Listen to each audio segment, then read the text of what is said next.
Kita ke informasi yang pertama, pemirsa. Bawaslu Kota Prabu Muli melakukan pengawasan secara melekat pada kampanye para masing-masing calon. Dalam melakukan pengawasan, Bawaslu melibatkan Panwas di tingkat kecamatan dan desa.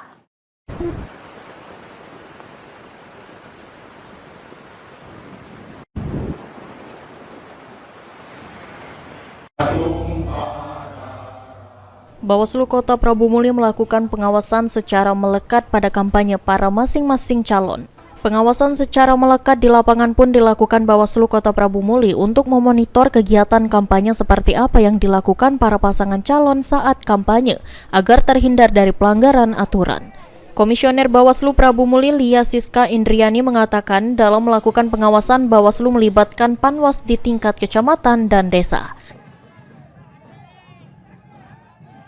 Bawaslu Kota Prabu Muli, jajaran Bawaslu Kota Prabu Muli telah melakukan pengawasan di setiap kegiatan kampanye yang sudah dilakukan oleh ketiga paslon di Kota Prabu Muli.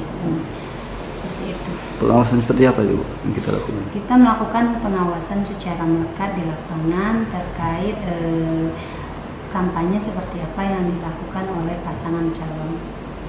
Sudah ada pelanggaran dalam kampanye ini, Bu? Untuk saat ini terkait pelanggaran kita belum didapatkan laporan dari baik itu dari masyarakat dan juga jajaran kita, alhamdulillah. Jika terjadi pelanggaran, apa tindakan yang kita lakukan, Bu? Tentunya kita akan mengkaji terlebih dahulu dan akan kita kaji nanti sesuai peraturan perundang-undangan yang berlaku. Anggi Perkasa, PAL TV.